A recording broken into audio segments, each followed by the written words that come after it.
Kuwi menungso kuwi omahe turut ngalas kuwi. Kuwi. Ae. Ora tau omah.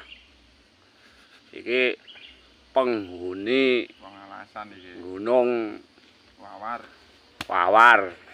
Tak nek yo ra papat. Ya wong-wong sing ora tau ngrekoso kuwi ya sekali-kali ki mikir wong ngene iki lho. Dadi wah ana kerjaan sing rada Memper. sajake kepenak ngono.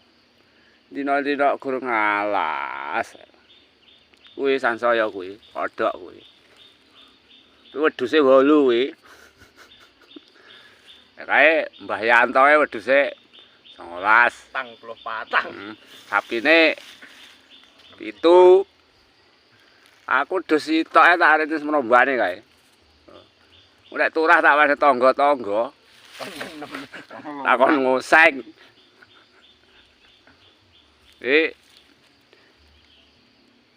Yahene urung sarapan.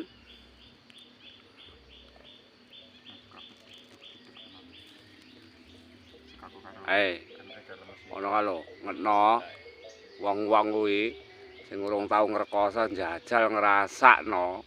Oh. Kuwi iki ning alas iki. Oh.